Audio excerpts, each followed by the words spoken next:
will be a severe shock to global markets.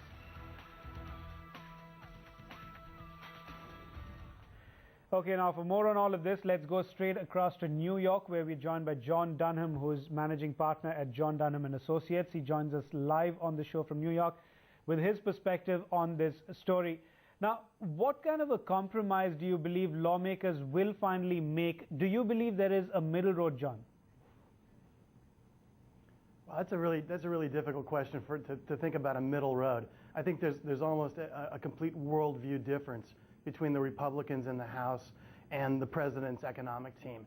And I think they're going to have a very hard time reaching a middle road. I think what they're going to do is what normally happens in Washington is they're going to just punt this down the road. They're going to raise the debt ceiling, have some minor cuts to the budget, and just raise the debt ceiling enough so that it has to be addressed again after the elections.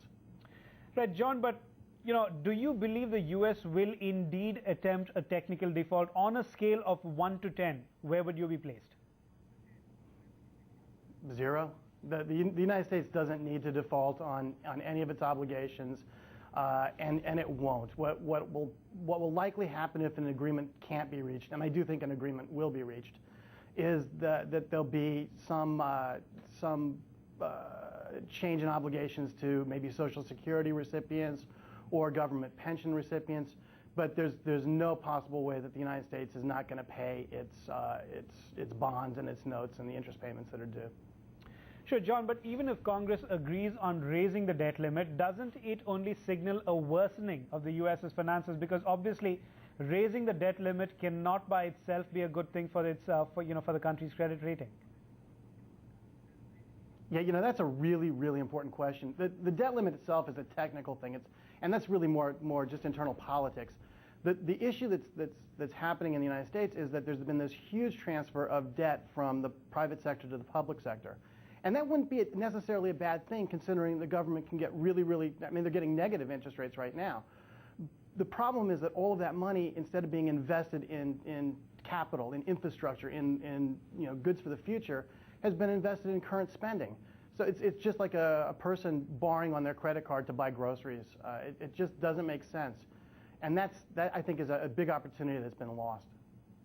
All right, John Dunham, many thanks for coming in on the show and sharing with us your perspective on what really the ongoing standoff in Washington between the Republicans and Democrats really means for global markets. Now, a Reuters poll shows that President Barack Obama holds a big lead over possible Republican candidates in the 2012 presidential elections. But a bad economy, of course, continues to weigh on his prospects. Deborah Luterbeck at Reuters reports on the tough road ahead for the president seeking a second term. Good to see you. Mr. Obama. Chris. U.S. President Barack Obama retains a big lead over possible Republican rivals in the 2012 presidential election, despite anxiety about the economy and the country's future, according to a Reuters Ipsos poll released Wednesday. Bill, Andres, Laura, good to see you. All right. Obama's approval rating inched up 1 percentage point from May to 50%. But the number of Americans who believe the country is on the wrong track also rose on economic fears. The poll shows Obama leads all potential Republican challengers by double-digit margins. It's real early. To a large extent, the Republican candidates are not known well. They're not really on TV advertising. You don't have a campaign, which you sort of have a popularity contest. And the better-known president wins that sort of popularity contest. The economy is expected to play a leading role in the election. Obama is ahead of his closest Republican rival, former Massachusetts Governor Mitt Romney, by 13 percentage points, 51% to 38%. Obama has a 23-point edge over Sarah Palin, the party's vice presidential nominee in 2008, who has not yet said whether she will run for president next year. Deborah Luterbeck, Reuters. All right, now the number of Americans filing new claims for unemployment benefits rose by 1,000 last week, according to the U.S. Labor Department. Now, this could stoke fears that the labor market recovery has actually stalled. Meanwhile, the U.S. trade deficit has narrowed unexpectedly in the month of April as exports have risen to a new record and imports from Japan have tumbled more than 25%. For all of this and more, let's go straight across to Karina Huber, who joins us from New York. Karina, initial jobless claims are up. Investors worried about the labor market. But the fact that exports have actually picked up, how are both of these macro points being read by the markets? Well, George, what we're seeing today is that the markets have opened in the green, up about 0.1% after 6 straight days of losses. So essentially, investors are shrugging off the disappointing jobs data and focusing on the surprisingly good outlook on the trade deficits. That's going to help the second quarter GDP growth. What we saw with the trade data is that U.S. exports rose to an all-time high, up by 1.3%, helped by the weaker dollar. And we saw the biggest exports being for the industrials and the materials. And when it comes to imports, a dramatic drop from Japan, down 25% or $3 billion. That's, of course, because of the disasters that happened there. That most impacted, of course, the auto and auto parts exports. So big drop there. What's also interesting is that despite the fact that we saw oil prices make their biggest month-to-month jump in 3 years, we saw the volume of volume of crude imports actually fall. So the overall import bill when it comes to crude fell. So that helped also with making the trade deficit shrink a little bit more than expected.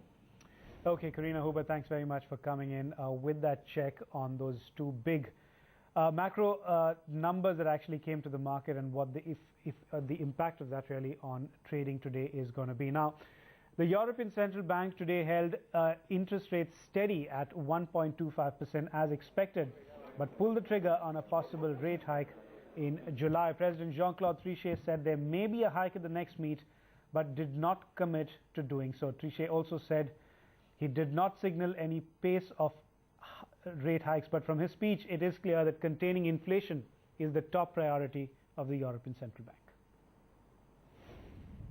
It means that we are in a mode where there might be in the next meeting an increase of rates, but we are never pre-committed. If we had decided to increase rates in the next meeting, I would say that. So monetary liquidity remains ample with the potential to accommodate price pressures in the euro area. Furthermore, the most recent data confirm the positive underlying momentum of economic activity in the euro area, while uncertainty remains elevated. All right, we're going to take a quick break on Global Business Report, but up ahead on the show, we go straight across to Hong Kong, where Jonathan Gordon joins us with a wrap of trades in Asia.